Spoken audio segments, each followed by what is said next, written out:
Hola Vivers, bienvenidos a un nuevo vídeo. Soy Julián, vuestro profe de Humanidades y Ciencias Sociales, y hoy vamos a ver la resolución del examen de 2022 de latín, del mes de junio. Para ello nos vamos a ir a la página de Luis Vives, concretamente al apartado de recursos, y aquí vamos a bajar y vamos a ir a exámenes resueltos. Una vez tenemos localizado el curso que queremos, en este caso junio de 2022, vamos a ir directamente al examen que queremos ver. En este caso es el examen de latín. Aquí tenemos opción A y opción B, como el resto de modelos de la EBAU. Recordad que este curso también era modelo COVID, por lo que los alumnos y las alumnas podían escoger el texto de la opción A junto con sus 3 preguntas relacionadas con el texto, es decir, A1, A2 o A3, o el texto de la opción B con la B1, B2 o B3, y luego elegir indistintamente entre A4, A5, B4 y B5. El examen, como ya habéis visto, consta de 5 preguntas. La primera pregunta, vamos allá con ella, es la traducción del texto. En este caso, en el de la opción A, es el texto de Dédalo e Ícaro, cuando Ícaro cogió las alas hechas por Dédalo, su padre, y cayó a los mares, pues al acercarse demasiado al sol. No es un texto especialmente difícil, además es un mito que es bastante conocido, por lo que el alumnado podría tener facilidades a la hora de traducirlo, ya que es un tema que puede ser bastante conocido. No presentaba el texto apenas dificultades. Aquí tenéis la traducción del texto, que os recomiendo que os metáis en la página web y le echéis un vistazo. Pasaríamos a la pregunta 2, que es el análisis morfológico de 3 palabras. En este caso teníamos inextricabili, exitu y coniecit. Inextricabili, un adjetivo de la tercera declinación, en este caso irá en ablativo singular masculino en el texto.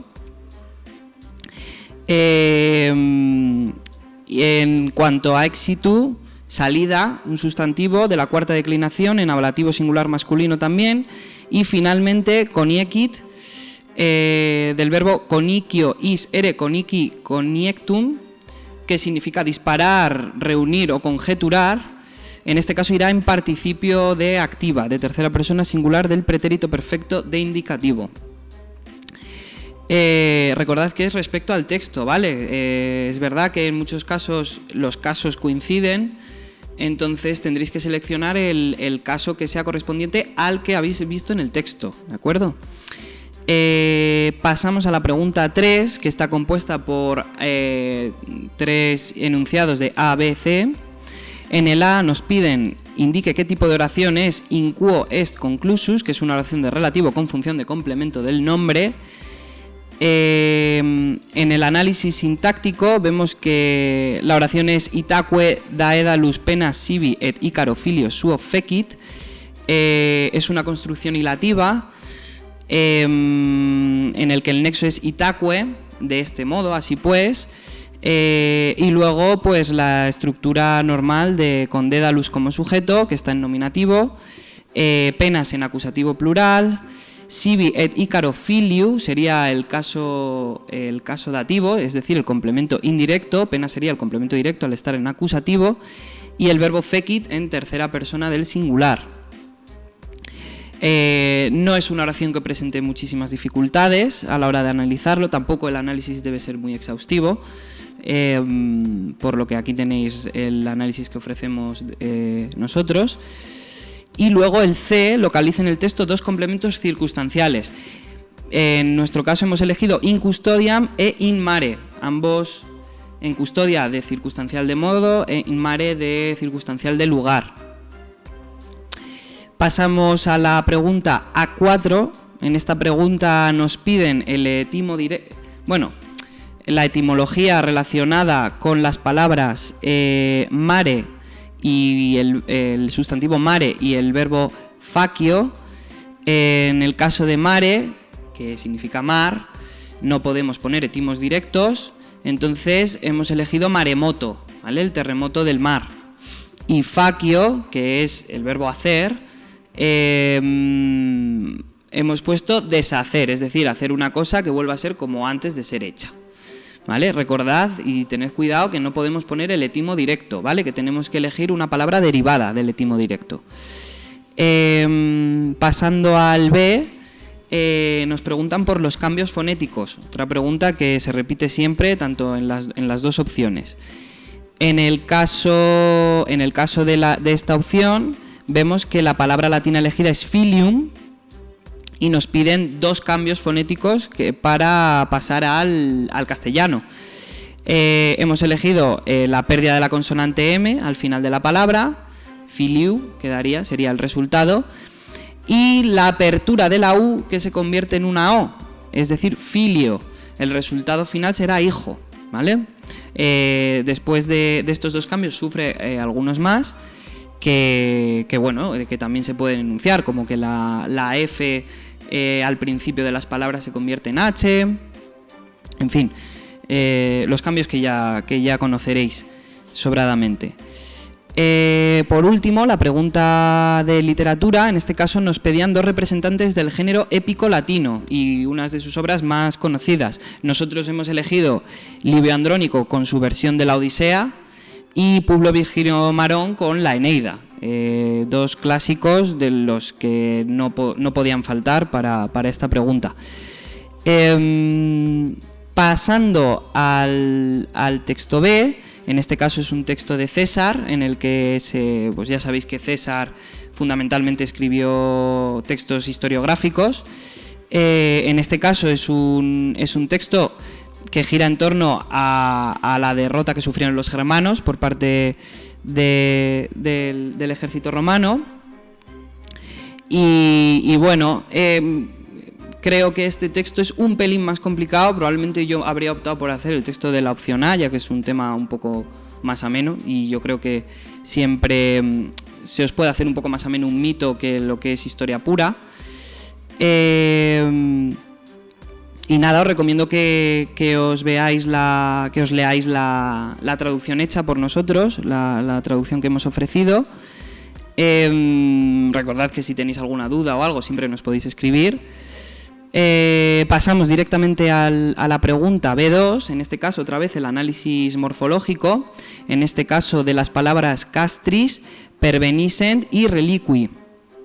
En el caso de castris, castra orum, campamento, es un sustantivo de la segunda declinación. En este caso irá en ablativo plural neutro. Perveniscent, que es el verbo pervenio is ere perveni pervetum, que significa llegar. En este caso sería un participio perfecto de tercera persona del plural del pretérito pluscuamperfecto en activo. Y reliqui, relicus a restante, un adjetivo de la segunda declinación. En este caso irá en nominativo plural masculino. Podéis localizarlos luego como los hemos traducido en el texto. Es verdad que siempre hay que adaptar un poquito la traducción del texto, ya que no se puede literalmente traducir porque se perdería la naturalidad en el idioma. Entonces recordad siempre que cuando hagáis la traducción y tengáis que traducir, siempre luego dadle un repaso para aseguraros de que suena español, ¿vale? Cambiar el orden gramatical y ese tipo de cosas que también es función de un traductor, no solo traducir literalmente palabra por palabra o oración por oración. Respecto a la pregunta 3, volvemos otra vez con en este caso una función sintáctica, concretamente de bi fluminis, que es un complemento circunstancial de lugar. La oración que se nos presenta en este caso será reliqui se influmen praequitaverunt, donde reliqui es el sujeto, ese se es el complemento directo, es un pronombre reflexivo, influmen, circunstancial de lugar, y finalmente el verbo en tercera persona del plural.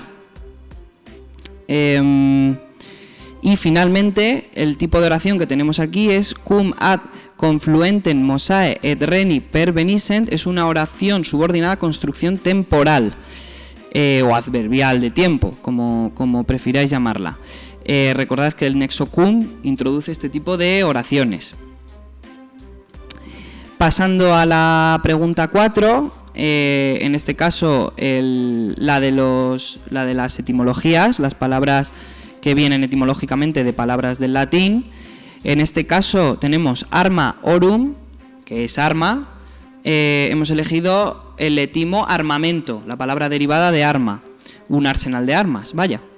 Y tenemos el verbo video, vides, videre, vidi, visum, que significa ver, y nosotros hemos elegido el adjetivo visual, que tiene la capacidad de ser visto. Recordad que hay opciones múltiples para esta pregunta, entonces, bueno, nosotros ofrecemos estas dos, pero podéis elegir cualquier otra palabra derivada de los dos etimos directos. Pasamos al B, los cambios fonéticos. En este caso tenemos la palabra auditum, oído. Hemos puesto otra vez los cambios de la pérdida de la M final y la apertura de la U por la O, resultando en auditio. Después, como ya sabéis, sufriría otros cambios como el diptongo AU, que cambiaría por OI, y finalmente pues se nos quedaría en oído. Por último, la pregunta de literatura. En este caso nos piden comediógrafos latinos y citar una obra de cada uno de ellos. Nosotros hemos elegido a Terencio con Andria y a Plauto, La olla de oro. Pero ya sabéis que tenéis otros tantos autores comediógrafos también muy influyentes e importantes que podéis mencionar. Y esto es todo respecto al examen de latín. Si tenéis cualquier duda, pues recordad que siempre nos podéis escribir y estaremos encantados de aclararos las dudas que tengáis. Un saludo y nos vemos en el siguiente vídeo.